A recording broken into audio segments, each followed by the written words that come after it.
Hello, j'espère que vous allez bien. Donc déjà, je voulais vous remercier de vous être abonné à ma chaîne, de regarder mes vidéos, de poser des questions. Là, je sais que j'ai eu plusieurs questions sous la vidéo de l'Espagne, Eldorado ou pas, et aussi par rapport à la sécurité sociale. Donc un grand merci à vous tous d'avoir commenté, d'avoir regardé, et certains se sont abonnés, donc merci énormément.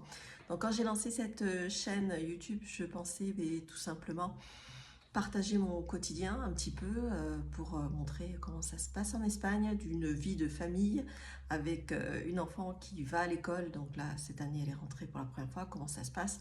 Parce que je trouve que c'est très intéressant. Moi, j'aurais aimé avoir justement un retour de ce genre de choses. Et bon, après, je n'ai peut-être pas assez cherché aussi. Bon, voilà, j'ai peut-être pas assez cherché sur les réseaux.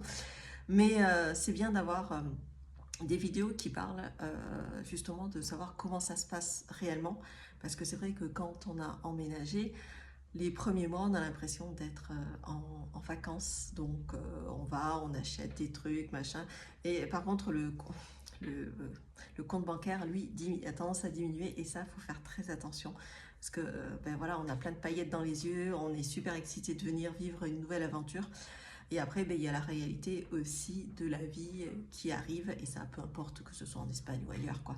Dans tous les cas, il y a la réalité aussi de la solitude, comme j'en avais parlé dans une de mes vidéos, qui n'est pas facile et qu'on prend peut-être pas assez en compte des fois, même s'il y a une communauté française.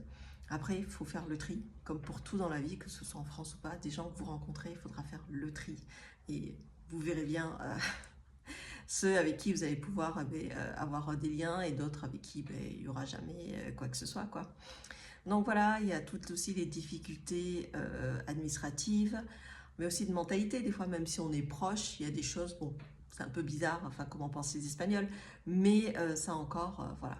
Mais je voulais vraiment partager et vous donner la réalité un petit peu de la vie qu'on a, du quotidien qu'on a, des obstacles qu'on a, mais aussi de tout ce qui est super ici en Espagne, parce que voilà, c'est malgré tout c'est un super pays, et je pense que dans tout pays il y a du bon et du moins bon, et s'il y a plus de bon qu'autre chose, eh bien, on reste, quoi. Sinon ben, c'est pas grave, c'est toujours une aventure, c'est toujours une expérience qu'on a, et après on rentre chez soi.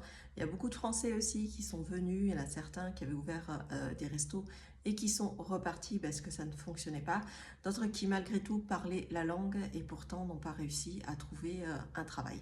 Donc je voulais partager tout ça, les bons et les moins bons. En tout cas, un grand merci à tous de regarder mes vidéos. Je vous dis à très bientôt.